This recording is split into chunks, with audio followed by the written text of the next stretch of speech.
사도행전 19장 11절에서 20절까지입니다.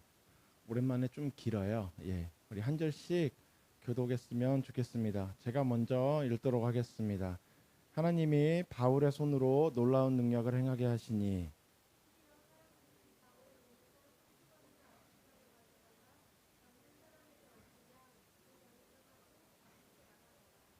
이에 돌아다니며 마수라는 어떤 유대인들이 시험 삼아 악기 들린 자들에게 주 예수의 이름을 불러 말하되 내가 바울이 전파하는 예수를 의지하여 너희에게 명하노라 하더라.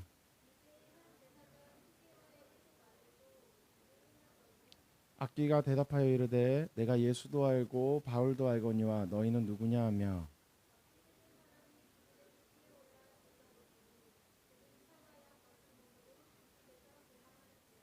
에베소에 사는 유대인들과 헬라인들이 다 이 일을 알고 두려워하며 주 예수의 이름을 높이고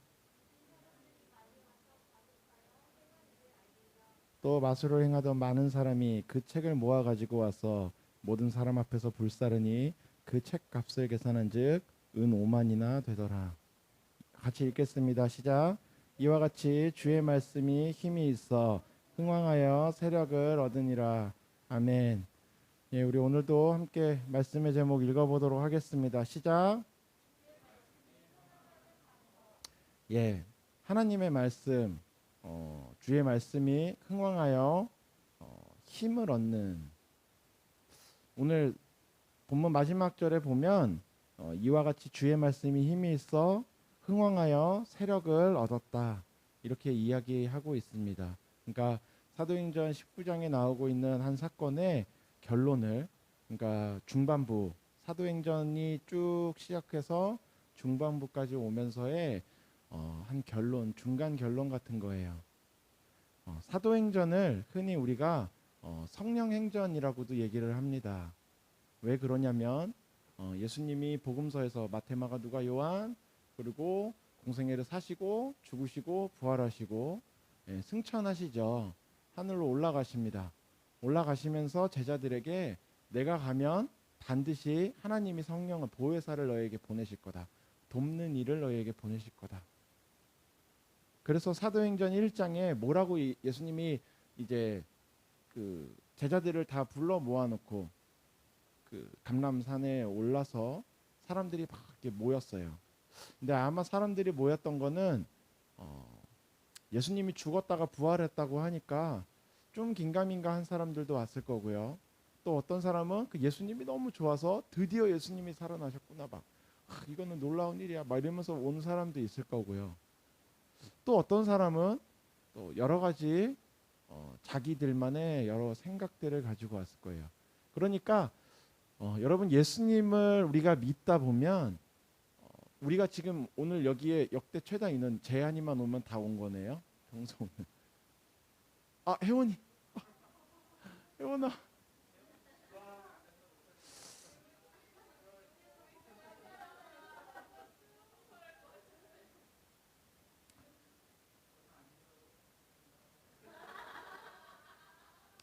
끝나면 회개할게요.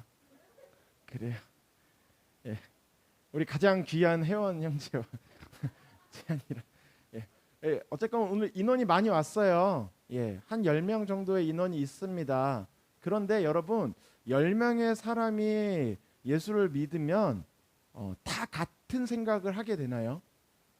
이게 참 아이러니한 거예요. 한 하나님을 믿고 한 예수의 이름으로 다 같이 구원을 얻었는데 그 사람들이 믿는 방식과 생각과 그 모든 것들이 굉장히 다양해진다는 거죠. 때로는 그걸로 인해서 예상하지 못했던 굉장히 좋은 시너지가 나오기도 해요. 좀 계산이 잘 되는 사람과 되게 활발한 사람이 전혀 상관없이 있다가 만나면서 굉장히 새로운 시너지를 내기도 하고요. 근데 반대로 굉장히 다양한 사람들이 각자의 생각을 갖고 살다 보니까 그 안에서 충돌하게도 됩니다. 나는 예수님을 이렇게 믿는 게 나는 예수님을 잘 믿는 건데 자꾸 저 사람이 B를 이야기한다는 거죠. 그러니까 물론 이게 진리에서 어긋나면 안 되는 거지만 진리 안에서 있는, 뭐 대표적인 게 예를 들면 술 문제가 있겠죠. 한국에서 많이 언급되는 건 술 문제가 있겠죠. 어떤 사람 그러니까 막 이거 율법주의적으로 해가지고 막 술 먹으면 어떻게 예수 믿는 사람 술 먹 이렇게 얘기하면 이제 좀 다른 얘기지만 그게 아니라 어떤 사람을 술을 안 먹는 그 삶을 통하여 하나님을 정말 예배하고 깊게 집중하고 이렇게 하려는 사람이 있지만 또 어떤 사람은 자유롭게 왜뭐 먹는 거가 사람을 해야 하는 게 아닌데 라고 하는 사람도 있을 수 있다니까. 누가 여기서 이제 그것이 누가 옳다 그르다를 이야기하기 이전에 그것을 따지자는 것이 아니라 그러한 사람들이 다 모였지만 그 사람들이 모두 함께 모여서 무엇을 향해 가고 있냐면 하나님의 이름을 높이는 것. 우리가 지난주 지지난주 계속해서 얘기해 왔었던 우리의 목적, 하나님을 예배하는 것. 하나님이 집중하고 찾으시고 하나님이 그렇게 두루 감찰하시며 보고 계시는 그 예배자의 삶을 살기 위해 살아가는 사람들 안에서도 굉장히 다양한 것들이 있다는 거죠. 이 사도행전 1장이 예수님의 승천하는 사건으로 시작되는 건 그냥 뭐 이렇게 시작하는 게 아니에요. 이게 무슨 어떠한 것을 의미하고 있냐면 제자들이 그곳에 모여 있어요. 수백 명의 사람들이 예수님이 감람산에 올라서 제자들이 다 모여들기 시작. 야 예수님이 살아나셨대. 야 예수님이 야 제자들을 부르신대. 야 예수님이 야 그러면 어디 계시냐? 감람산에 계신댄다. 그러니까 예수님을 따르던 수많은 사람들이 예수님에게 모였습니다. 하지만 굉장히 다양한 사람들이 모여서 각자의 다른 시선을 가지고 예수님을 바라보고 있었다는 거죠. 근데 만약에 여기서 예수님이 그냥 올라가시면 어떻게 돼요? 혼란이 생기죠. 어떠한 집단이 하나의 목적을 향해 가기 위해서는 그 리더십이 정확하게 목표점을 제시해 줘야 돼요. 그렇잖아요. 가장 이 훌륭하지 못한 리더가 뭡니까? 갈 길을 알지 못하는 거예요. 긴급 상황이 터졌는데 지휘하지 못해요. 막 지도자 앞에 서 있는 리더가 막 멘붕이어가지고 어떡하지 이러고 있으면 그 집단은 망한 거죠. 마찬가지예요. 제자들이 이제 예수님이 올라가셔야 돼. 예수님이 승천하셔야 돼요. 근데 예수님이 승천하시는 게 끝이 아니라 이제부터 본격적인 시작이에요. 이 복음이 전해지고 예수 이름으로 교회가 세워지고 이제는 예수님의 그 한 명의 육신이 아니라 그 공동체, 그 예수 그리스도를 머리로 하는 교회라고 하는 몸이 생겨나기 시작하는 생명이 막 시작하는 시기예요. 아주 중요한 시기거든요. 근데 그때 예수님이 아무런 얘기하지 않고 가버리면 제자들이 각자 따로 놀 수 있다는 거죠. 그때 예수님이 어떻게 하시냐면 너희는 예루살렘을 떠나지 마라. 그리고 약속하신 성령을 기다려라. 그러니까 예수님이 제자들과 함께 공생애 동안 살아가실 때에도 뭐라고 하셨냐면 내가 가야 그 성령이 오신다. 그 이야기를 계속 하십니다. 그리고 마지막으로 하고 올라가실 때에도 마지막으로 제자들을 향해 메시지를 남기고 올라가시는 그 순간에도 지난 공생애의 시간과 자신을 따르고 있는 그 모든 사람들을 향해 목표점을 하나로 모아놓고 가요. 예루살렘을 떠나지 말고 성령이 임하면 너희가 증인이 되는 삶을 살아라. 그것 말고는 너희가 이런저런 이야기들을 하는 것들이 의미 없다는 거예요. 무슨 이야기냐면 그 중에 제자들이 예수께 나와서 물어봅니다. 선생님, 이스라엘을 회복하실 때가 이때입니까? 독립 얘기하는 거죠. 이스라엘을 이야기하거든요. 나라를 이야기합니다. 예수님이 그렇게 얘기하지 않잖아요. 이스라엘을 회복하는 것이 중요한 것이 아니라 아버지께서 너희에게 성령을 주시면 너희가 그 성령을 받아 새 사람이 되어 예루살렘과 온 유대와 사마리아와 땅끝까지 이르러 나의 증인이 되리라. 그리고 올라가신다는 거죠.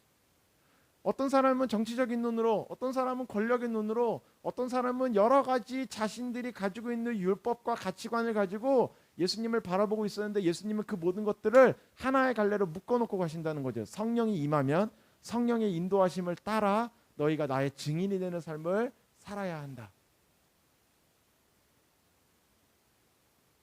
그리고 나서 제자들이 마가의 다락방에 모여서 기도하기 시작합니다. 예루살렘을 떠나지 말라고 하니까 예루살렘에 있는 그 마가의 다락방에 모여 한 200여 명의 사람들이 기도하기 시작해요. 120여 명의 사람들이.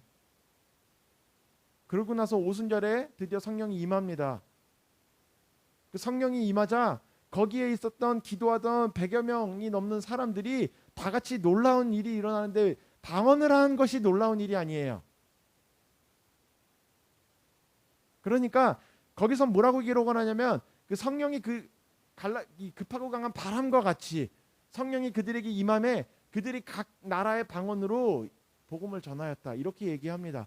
물론 각 나라의 방언을 가지고 이야기한 것도 굉장히 놀라운 일인데, 이들이 하는 여기에서 정말 놀라운 메시지는 무엇이냐면, 예수님이 승천하시기 전까지 그들이 각자의 시선을 가지고 바라보고 있었던 그들의 시선이 성령이 임하자 그곳에 모여있는 성령을 받은 사람들의 시선이 한 곳으로 집중돼요.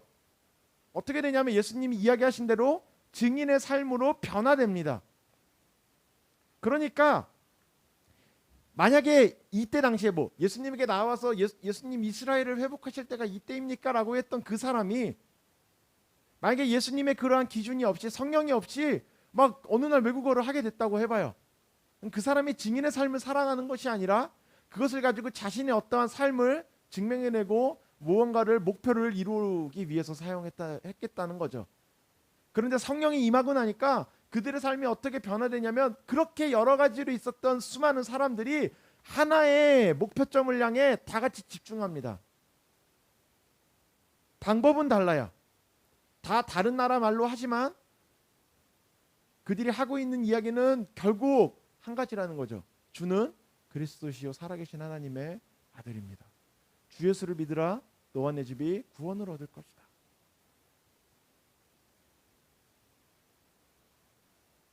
성령이 임하면서 예수의 이름, 예수 그리스도의 이름이 정리가 됐어요. 다른 것이 아니라 하나님의 아들이신 그리스도께서 우리를 위해 죽으셨고 살아나셨다. 그 이름을 믿으면 너와 너의 집이 구원을 얻을 것이다. 예수님을 향한 수많은 메시지들이 전부 가지치기 되고 가장 중요한 줄기 하나만 남게 된 거예요.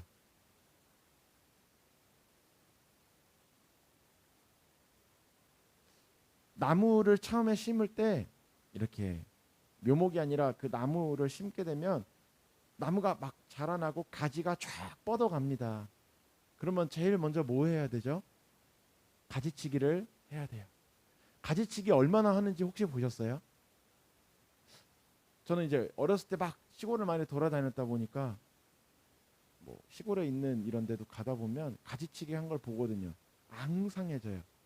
어느 정도냐면 이 줄기 빼곤 다 자른 느낌이거든요. 한 2줄기, 3줄기 남기는 느낌이에요. 큰 기둥이 있고 몇 줄기 안 남기고 막 잘라요. 저렇게 잘라도 돼? 저 나무 죽는 거 아니야? 할 정도로 막 잘라요. 왜 그렇게 잘라요? 쓸데없이 뻗어나가는 게 없게 하기 위해서, 한 가지 목적을 달성하기 위해서, 열매를 맺기 위해서죠. 그때 가지치기 안 하면 열매는 맺힙니다. 근데 그렇게 맺히는 열매들은 다 조그매요. 부실합니다. 영양이 없는 게 맛이 없어요. 그 과일의 역할을 제대로 다 분산돼요. 그래서 이것도 아니고 저것도 아닌 채로 지나가게 됩니다. 성령이 오셔서 예수님에 대한 다른 장가지들을 다 쳐버렸어요. 그리고 그 이름을 우리에게 주셨다는 거죠. 그렇게 사도행전이 흘러갑니다. 그렇게 시작됐어요. 그리고 나서 교회가 세워집니다. 그렇게 세워진 게 그 예루살렘에서 그 사건이 생기면서 믿는 자가 5천이 생깁니다. 그리고 다들 그 디아스포라가 다시 각자의 나라로 돌아가요.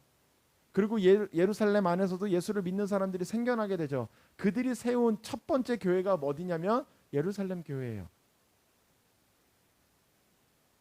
다시 정리하면 예수께서 올라가시면서 성령을 주겠다고 약속하시고 가셨어요. 그리고 성령이 오셔서 가지치기 합니다. 그리고 단 하나의 머리만 남겨놔요. 예수 그리스도라고 하는 머리만 남겨놓습니다. 다른 가지들은 다 잘라내요. 그러고 나니까 그 머리를 중심으로 해서 뭐가 생겨나냐면 교회라고 하는 몸과 교회라고 하는 생명이 생겨났다는 거죠. 그게 사도행전의 전체적인 흐름이에요.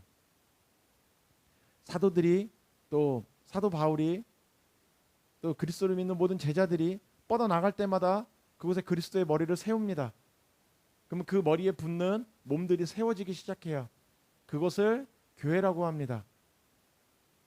근데 그냥 어떤 건물로 세워진 그 교회를 그리스도를 머리로 해서 생기는 이것을 이야기하는 것이 아니라 그곳에 예수를 믿는 사람들이 생겨 그들이 어디에서 예배를 하든 핍박이 생겨서 카타콤으로 기어 들어가든 어디 장터에 모여서 자기네끼리 모여서 예배를 하든 어느 곳에서든지 주의 이름을 부르기만 하면 그래서 바울이 그들을 위로하기 위해서 보내었던 예수께서 그들을 격려하기 위해서 둘 셋이 모인 곳에 내가 너희와 함께하게 어디라도 둘 셋이 모여 내 이름을 부르기만 한다면 내가 너희와 함께하여 내가 너희의 머리가 되고 너희가 나의 교회가 되게 하겠다. 얘기하셨던 것들이 사도행전에선 계속해서 이루어져 갑니다. 그리고 그 반복되는 수많은 교회가 세워져 가는 그 일들을 가지고 오늘 20절에서 뭐라고 하냐면 주의 말씀이 힘이 있어 흥왕하여 세력을 얻었다라고 얘기하고 있는 거예요.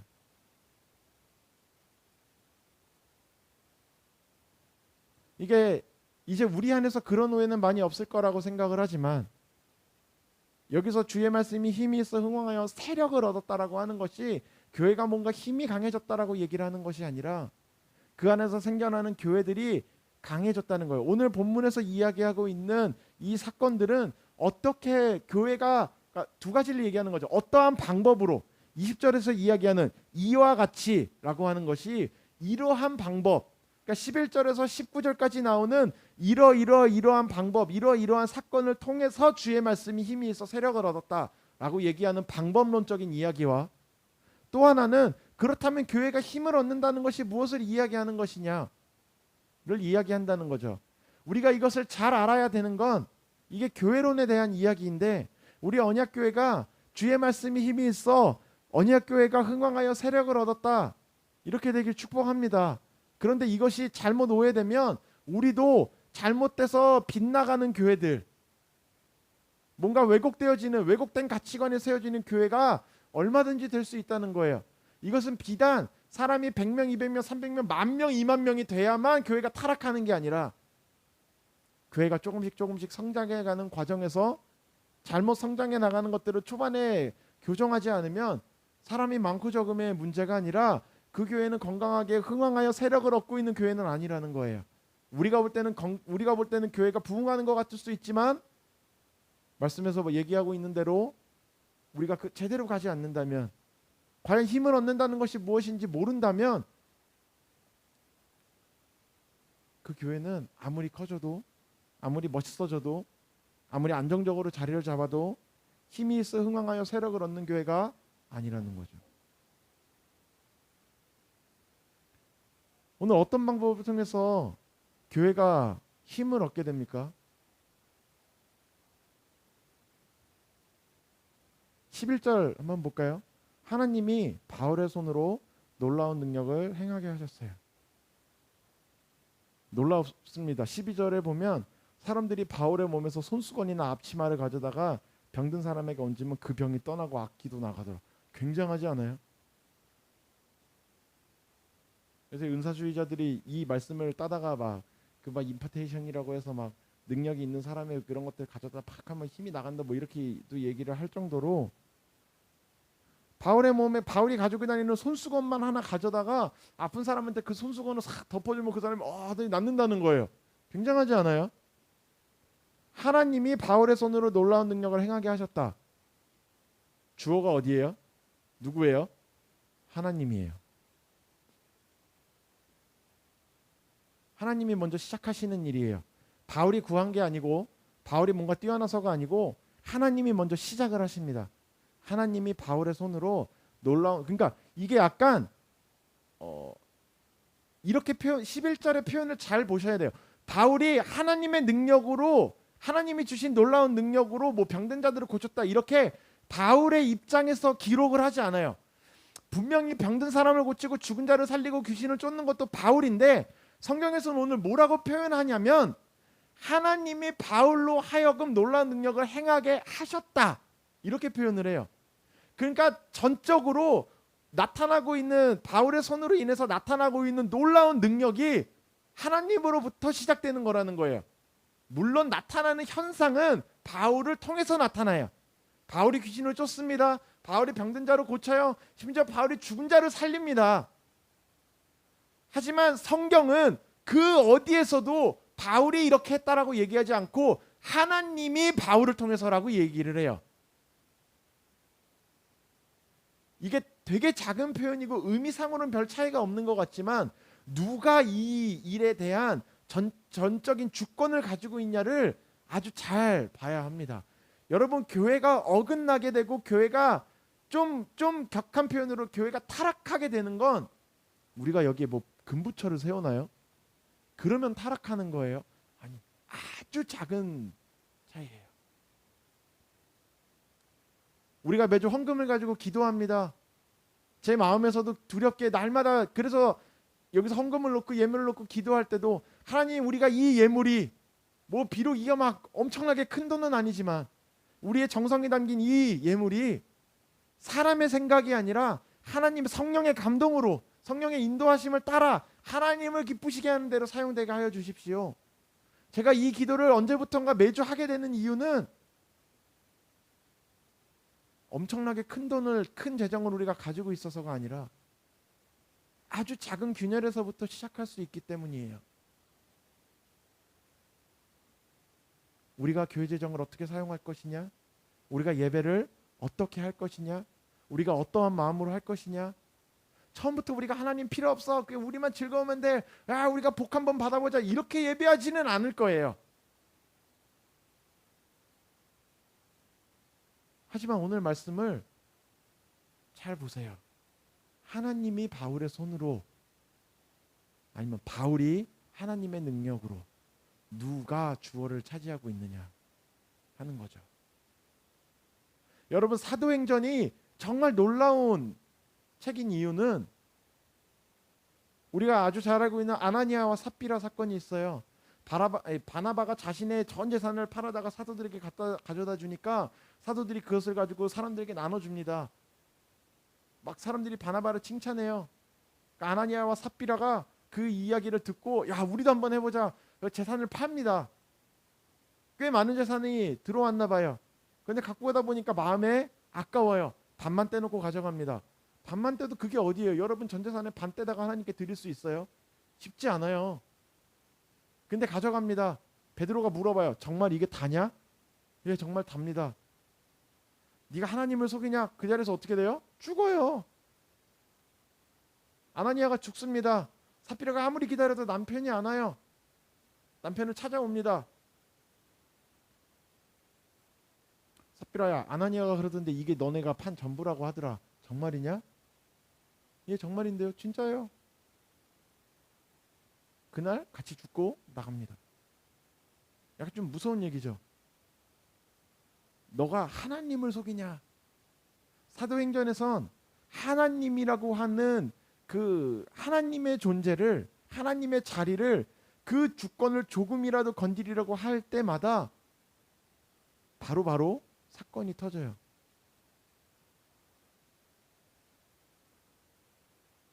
사도행전이 놀라운, 아까 말했던 사도행전, 성령행전 이렇게 얘기하는 성령의 역사가 강력하게 나타나니까 그곳에서는 그 놀라운 일들이 좋은 일만이 아니라 하나님의 주권이 완전하게 드러나게 돼요.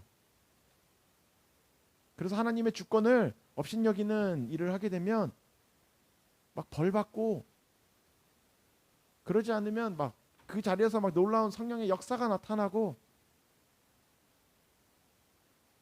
전적으로 사도행전은 하나님이 그 지나가는 그 시간에 주권자로 자리하고 있어요. 그러니까 어떠한 방법으로 교회가 힘을 얻게 되냐면, 첫째는 그 교회에 하나님이 그 교회에 흘러가는, 우리 개인으로 봐도 마찬가지예요.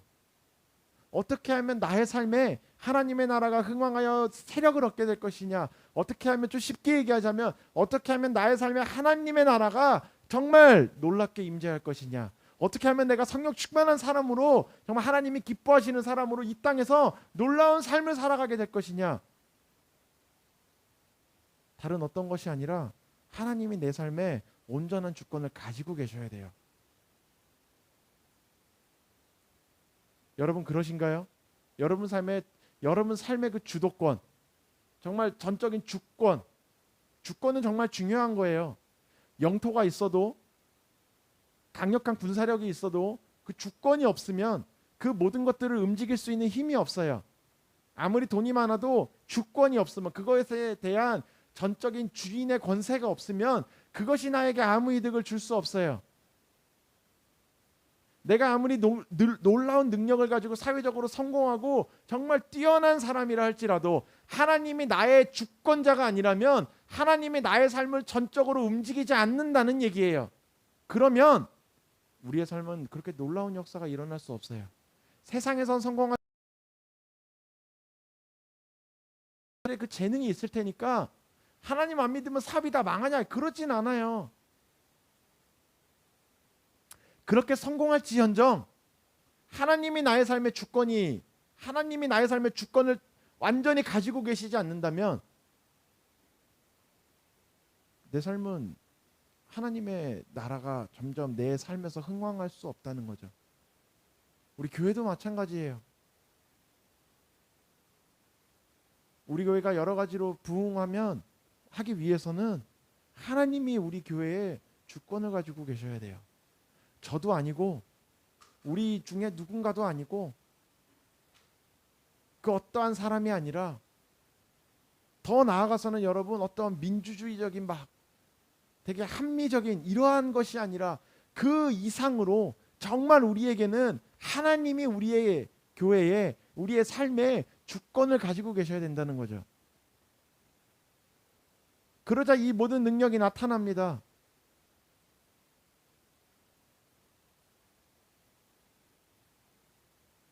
바울을 통해 놀라운 능력이 나타나는데 13절에 보면 놀라운 일이 나타나면 항상 짝퉁이 나타나죠. 놀라운, 바울의 손수건만 덮어도 병이 낫고 귀신이 나가고 이런 일들이 생겨납니다. 그러자 13절에서 짝퉁이 나타나요. 돌아다니며 마술하는 어떤 유대인들이 시험 삼아 악기 들린 자들에게 주 예수의 이름을 불러 말하되, 뭐라고 얘기해요? 내가 바울이 전파하는 예수를 의지하여 너희에게 명하노라, 이렇게 이야기합니다. 구체적인 예가 나와요. 그 뒤에 유대의 한 제사장 스게와의 7 아들도 이 일을 똑같이 뭐라고 하냐면, 내가 바울이 전파하는 예수를 의지하여 너희에게 명한다 라고 귀신 들린 사람에게 소리 지릅니다.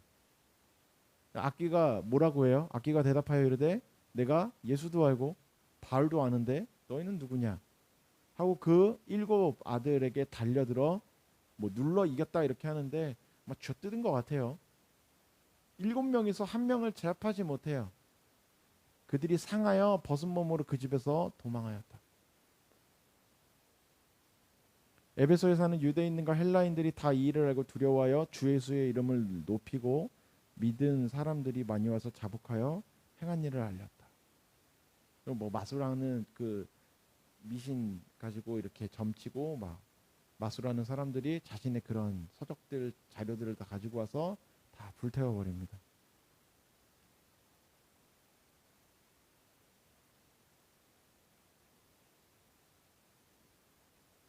이 스게와의 아들들과 바울의 차이가 뭘까요? 이 표현이 참 재미있는 것 같아요. 내가 바울이 전파하는 예수를 의지하여 너희에게 명하노라. 왜 굳이 이렇게 말했을까요? 그렇지 않아요? 그러니까 이렇게 얘기해도 되잖아요. 그냥 내가 왜냐면 바울이나 다른 제자들이 다 그렇게 얘기했을 거예요. 내가 예수의 이름으로 명령한다, 떠나가라 하면 떠나갔을 거라는 거죠. 그러면 똑같이 따라하는 사람 입장에서도 뭐라고 따라해야 되냐면 내가 예수의 이름으로 이렇게 따라해야 뭔가 말이 되는 거 뭔가 그렇게 따라할 것 같은데 굳이 앞에 뭘 붙여요? 내가 바울이 전파하는 예수를 붙여요. 꼭. 이 표현이 저는 어려서부터 이 표현을 굳이 왜 썼지? 라는 생각을 좀 많이 했었어요. 이 앞에 바울이 전파하는 이라는 걸 붙이는 건 이 이야기를 하고 있는 이 유대인들이 그 예수님을 자신의 마음에 받아들이지 않았다는 표현이에요. 나의 예수는 아니라는 거죠. 뭔가 한 다리 건너서. 근데 이 표현이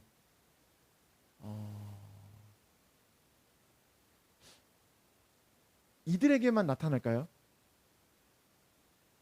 내가 바울이 전파하는 예수를 의지하여. 우리 안에도 이런 문제가 충분히 나타날 수 있어요. 물론 우리가 이렇게 얘기하지는 않을 거예요. 내가 바울이 전파하는 예수를 의지하여 뭐 이렇게 직접적으로 똑같이 얘기하지는 않겠지만 이게 약간 한 다리 건너 이야기하고 있는. 그러니까 예수님을 직접 나의 구주로 받아들이고 그 예수님의 능력을 나를 도와주십시오. 예수님의 그 능력으로 저 귀신을 쫓아내야 되겠습니다. 날 도와주십시오. 능력으로 함께하여 주십시오. 이렇게 하는 것이 아니라 바울이 뭔가 좋은 거 갖고 있는 것 같으니까 그거 좀 갖다가 대충 쓰겠다는 느낌이죠. 그러니까 예수님 사실 이들에게 필요한 건 예수님의 이름이 아니고 그냥 바울이 갖고 있는 뭔가 되게 좋은 아이템 같은 느낌인 거예요. 바울이 뭔가 했으니까.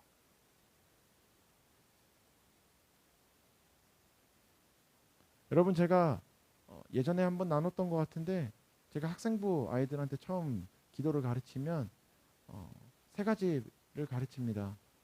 첫 번째는 한번 예전에 얘기했던 것 같아요. 첫 번째 혹시 기억하세요?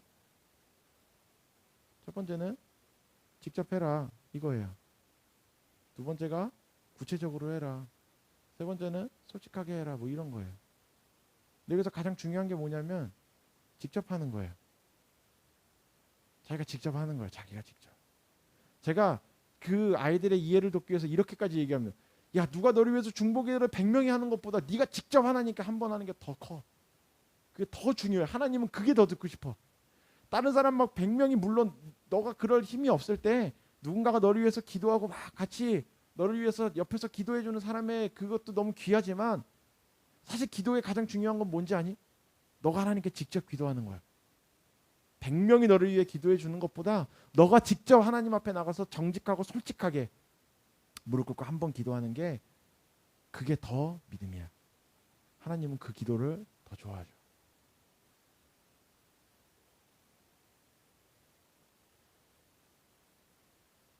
근데 오늘 여기서 나오고 있는 것이 마수라는 어떤 유대인들, 스게와야 일곱 아들들 그렇게 이야기하지 않아요. 굳이 성경이 오늘 이 표현을 그대로 적어놓은 이유는 바울이 전파하는 예수라고 하는 한 다리 건너서 나와 직접적으로 연관짓고 싶지는 않아요.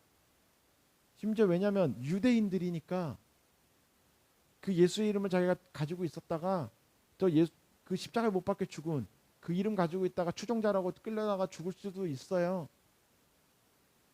여러 가지 이유들 때문에 그 예수 이름을 내가 직접 받아들이기는 싫어요. 하지만 그 이득은 내가 뭔가 취하고 싶습니다. 그러니까 저 멀찍이 서가지고 내가 바울이 전파하는 그 예수의 이름 가지고 내가 너 이거 본 적 있지 이거 그때 그 바울이 얘기했잖아. 이게 뭔지 알아? 예수 이름이라는 거. 이런 느낌이에요. 내가 정말 그 이름을 가지고 그 이름의 능력으로 내가 예수 이름으로 명한다. 명령하는 것이 아니라 너 이거 본 적 있지 이거. 너 오지 마 죽어. 너 이거 이런 느낌이라는 거죠. 예수님과 관계가 없어요. 예수님과 인격적인 관계가 전혀 맺어져 있지 않아요. 그런데 여러분 교회 안에서 우리의 삶이 그럴 수 있어요. 예수를 믿기는 합니다. 하지만 예배 때 앉아서 내가 하나님께 전혀 마음 열지 않아요. 그래 좋은 말씀 좀 전해봐. 누가 날 위해서 좀 기도해봐.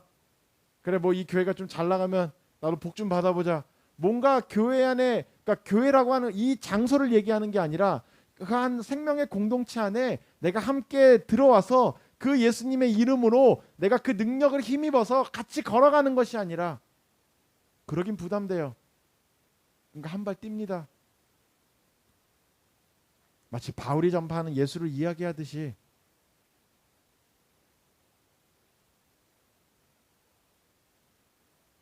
그러한 삶을 살아가는 경우가 많다는 거죠. 교회 와서 기도 제목은 많이 나눠요. 저 요즘 이런 게 힘들어요. 사람들에게 막 이렇게도 이때도 나누고 저때도 나누고 기도 제목을 잘 나눴습니다. 자기는 기도하지 않아요.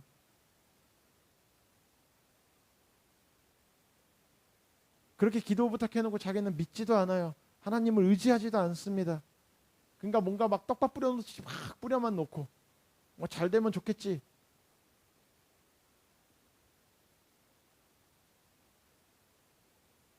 여러분, 믿는 사람의 능력은 바울의 몸에서 손수건이나 앞치마만 떨어져 나와서 이 내 몸에서 떨어져 나간 되게 사소한 것 같은 손수건 하나조차 하나님이 명하시면 능력이 나타나요.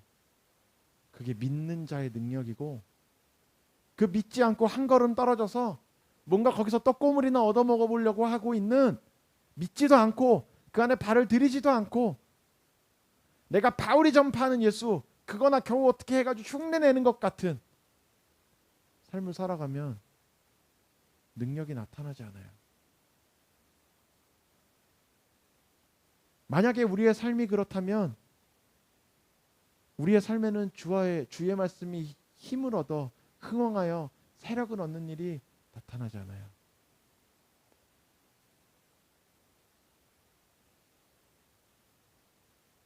하나님은 오늘 이 모든 말씀을 통해서 바울이라고 하는 사람, 마수라는 유대인들, 스게와의 아들들, 또 에베소에 사는 유대인과 헬라인들, 그 수많은 사람, 에베소라고 하는 그래도 꽤 거대했던 그 당시에 대도시에 있는 그 수많은 사람들, 이러한 사건들을 통해 결국 하나님은 어떤 일을 행하시냐면 하나님의 나라가 세력을 얻게 돼요. 그것을 높이게 되십니다. 하나님의 나라를 드러내세요.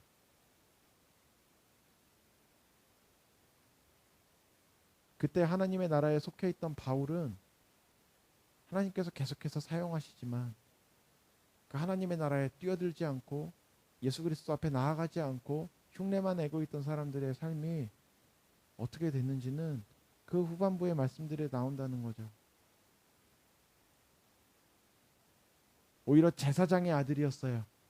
스게와의 일곱 아들은 제사장의 아들입니다. 누구보다도 율법을 잘 알았을 거예요.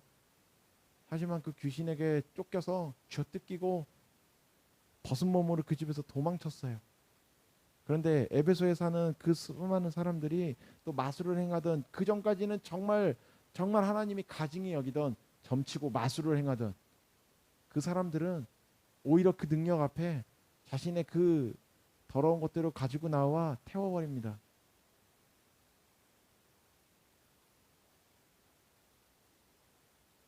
여러분 우리의 삶에, 또 우리 언약교회의 삶에 하나님의 말씀이 흥왕하여 힘을 얻기를 축복합니다. 여러분 개인의 삶에도 하나님의 말씀이 힘이 있기를 축복합니다.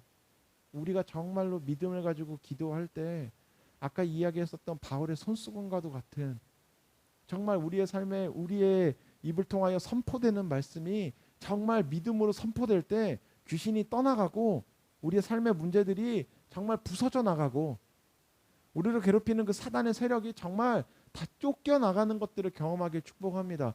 우리 언약교회에도 분명히 문제가 있을 거예요. 여러분 개인의 삶에 문제가 있을 겁니다. 근데 그걸 우리의 능력이 아니라 하나님의 말씀이 흥왕하여, 나의 삶에 흥왕하여 하나님의 말씀이 세력을 얻으니까,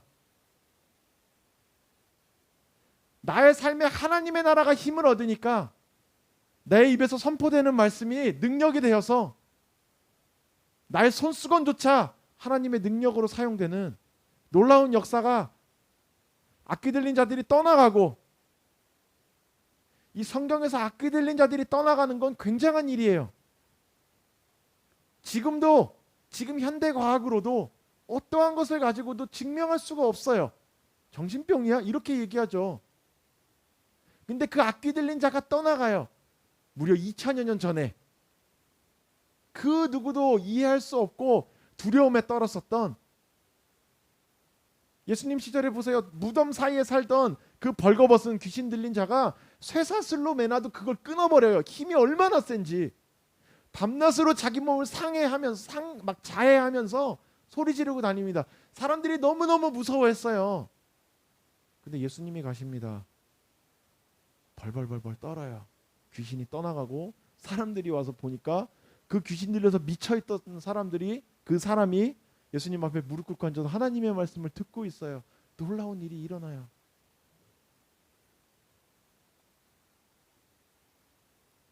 여러분, 여러분의 삶에 주의 말씀이 흥왕하여 세력을 얻게 되길 축복합니다. 여러분, 우리의 삶의 주권을 하나님께 내어드립시다. 하나님, 나를 다스려 주십시오. 하나님의 법이, 하나님의 그 통치하시는 하나님의 그 주권이 나를 다스려 주십시오. 여러분, 사람의 법은 허점이 너무 많잖아요. 불합리할 때 많아요. 시대에 따라 변화됩니다. 하나님이 다스리시는 법은 시대를 떠나서 변하지 않아요. 인간이 만드는 법은 이 범죄를 예방하는 것도 있지만 결국 죄 지은 사람을 벌 주기 위함이 커요. 근데 하나님의 법은 뭐가 목적인지 아세요? 살리는 거예요. 인간의 법은 사람을 살리기 위함이 아니에요. 사실 예방하고 제일 최선이 예방이고 그 다음이 잘못한 사람에 대해 교정을 위해 엄벌을 내린다. 근데 하나님의 법은 언뜻 보면 굉장히 처절한 것 같은 형벌이 들어있지만 그 법을 자세히 살펴보면 그 법 너머로 그 이후로 살펴보면 결국 그 법을 통해 하나님의 말씀, 하나님의 법은 사람을 살리기 위함이에요. 그래서 그 처절하고 정말 잔인해 보이는 그 법을 사람에게가 아니라 예수께로 향하게 해서 예수께서 그 죄의 모든 삭슬, 법의 대가를 다 치르고 그 너머에 있는 살리는 생명의 그 능력을 우리에게 주신 거라는 거죠. 우리가 그 하나님의 주권 아래 있으면 하나님의 말씀은 절대로 우리를 죽이는 것이 아니라 우리를 살리기 위함이라는 거예요. 아직도 여러분 삶의 주도권을 내가 가지고 내 거, 내 마음대로 라고 생각하고 계시다면 이 시간 여러분의 마음에 그 교만함을 우리가 떨어뜨리기를, 또 두려움을, 내가 이렇게 드렸다가 내 삶이 이상해질까 봐 두려워하는 마음들 좀 우리가 내려놓고 정말 나의 삶에 예수 그리스도의 그 말씀이 흥왕하여 세력을 얻어 정말 나를 살리는 하나님의 다스리심이 나의 삶에 펼쳐지게 되는 것을 소망하는 우리 언약교회 되기를 예수님의 이름으로 축복합니다.